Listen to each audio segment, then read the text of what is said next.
कथा विश्व के परिवार सदस्यों, आज हम आपके लिए लेकर आए हैं कहानी विष्णु दशावतार की। आइए आज देखिए और सुनिए इसकी दूसरी कहानी। तीसरा अवतार वराह अवतार। वराह अवतार हिंदू पौराणिक कथाओं में भगवान विष्णु के 10 प्रमुख अवतारों में से एक है। इसे एक सुअर के रूप में दर्शाया गया है और माना जाता है कि यह पृथ्वी को हिरण्याक्ष नामक राक्षस से बचाने और ब्रह्मांडीय व्यवस्था को बहाल करने में भगवान विष्णु की दिव्य शक्ति का प्रतीक है। वराह अवतार की कहानी इस प्रकार है। एक बार हिरण्याक्ष नाम का एक राक्षस राजा था जिसने कठोर तपस्या से अपार शक्ति प्राप्त कर ली थी।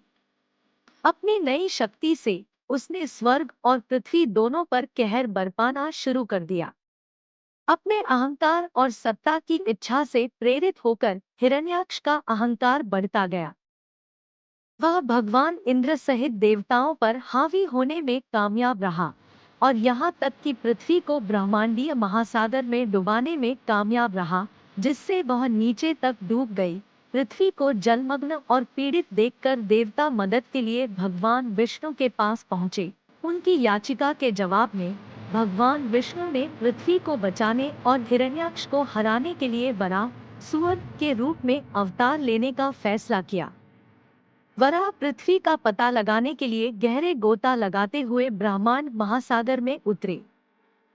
अंततः उसने उसे नीचे पाया। हिरण्याक्ष ने उसे बंदी बना लिया था। वराह और राक्षस राजा के बीच भयंकर युद्ध हुआ। भगवान विष्णु का सुअर रूप अत्यंत शक्तिशाली साबित हुआ और उनके बीच एक विशाल संघर्ष हुआ। वराह अंततः एक लंबी और तीव्र लड़ाई के बाद हिरण्याक्ष को हराने में कामयाब रहे। उन्होंने राक्षस राजा को मार डाला और पृथ्वी को समुद्र की गहराई से बचाया। वराह ने अपने दांतों से पृथ्वी को ब्रह्मांड में उसके उचित स्थान पर वापस उठा लिया, जिससे ब्रह्मांडीय संतुलन बहाल हुआ। वराह अवतार को अक्सर मानव धड़ वाले एक सुअर के रूप में चित्रित किया जाता है, जो दिव्य और सांसारिक लोकों के अभिसरण का प्रतिनिधित्व करता है। भगवान विष्णु का यह अवतार बुराई पर अच्छाई की अंतिम विजय, धर्म की बहाली और अराजकता की विघटनकारी ताकतों से ब्रह्मांड की सुरक्षा का प्रतीक है। वराह अवतार की कहानी अच्छे और बुरे के बीच शाश्वत लड़ाई और दैवीय हस्तक्षेप की याद दिलाती है, जो ब्रह्मांड के संरक्षण और इसके सद्भाव को सुनिश्चित करती है।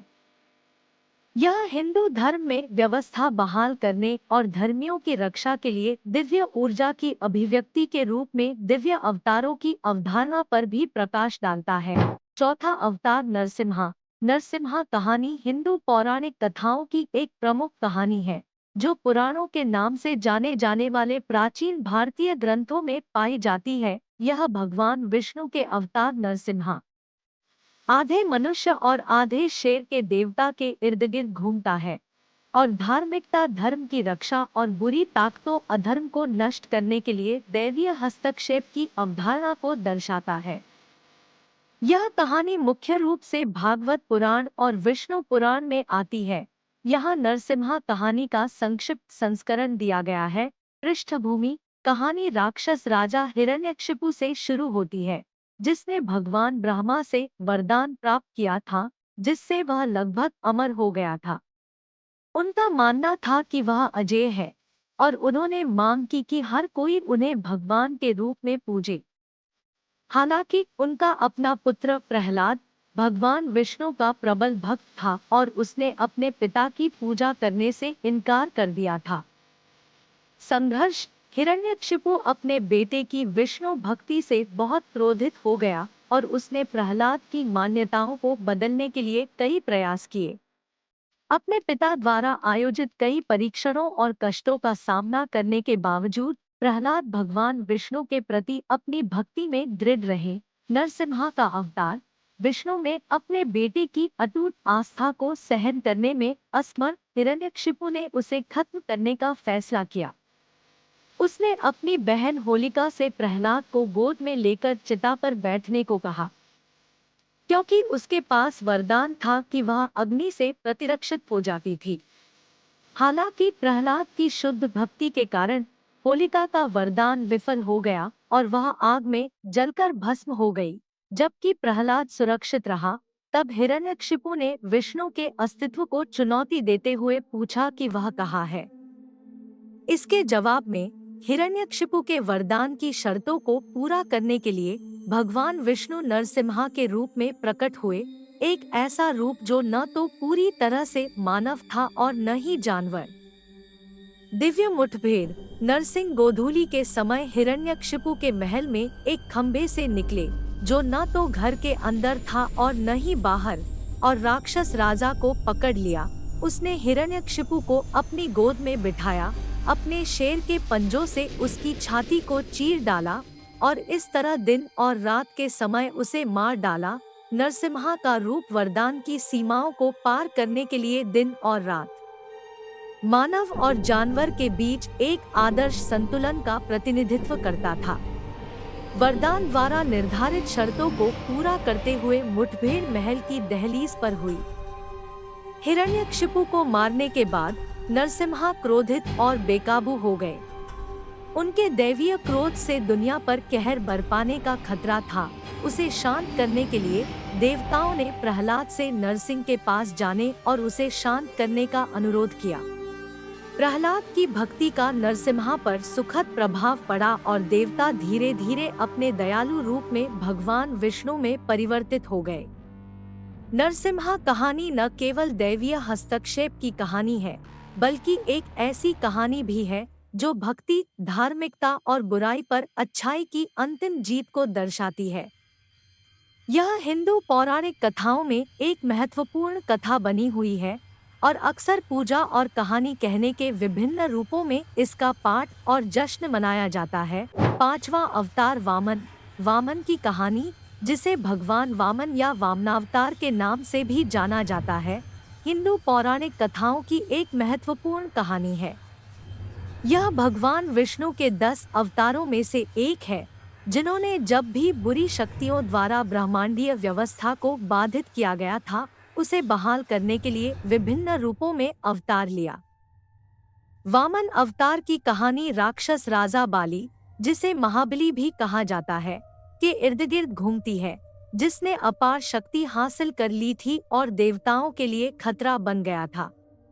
बाली एक उदार और धर्मात्मा शासक था, जिसे उसकी प्रजा बहुत प्यार करती थी, लेकिन उसकी बढ़ती शक्ति और महत्वाकांक्षा से देवता, विशेषकर स्वर्ग के राजा इंद्र, चिंतित होने लगे। बाली की शक्ति पर अंकुश लगाने के लिए भगवान विष्णु ने वामन नामक एक बौने ब्राह्मण का रूप धारण करने और एक भव्य बलिदान कार्यक्रम के दौरान बाली के राज्य का दौरा करने का फैसला किया। पहुंचने पर वामन ने अपनी आकर्षक उपस्थिति और आभा से बाली और एकत्रित भीड़ का ध्यान आकर्षित किया। बलि, जो अपनी उदारता के लिए जाना जाता है, ने वामन को कोई भी वरदान देने की पेशकश की। वामन ने अपने विनम्र व्यवहार से अपने कदमों से नापी हुई 3 कदम भूमि मांगी। बाली छोटे से अनुरोध से खुश होकर बिना किसी हिचकिचाहट के सहमत हो गए।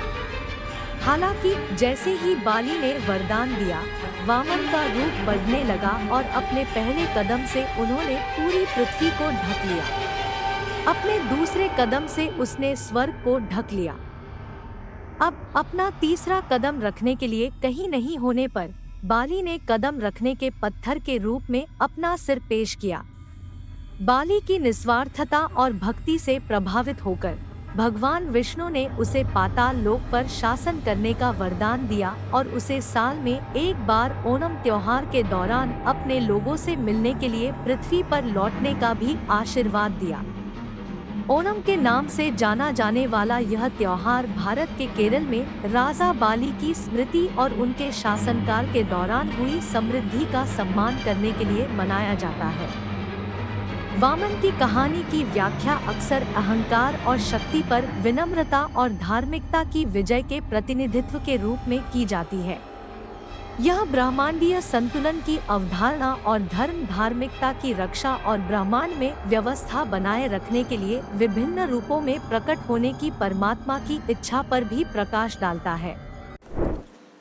तो दोस्तों, कैसी लगी आपको ये दूसरी कहानी? आपकी राय ज़रूर कमेंट में दीजिए और आगे हमारे साथ बने रहिए तीसरी कहानी देखने और सुनने के लिए। धन्यवाद।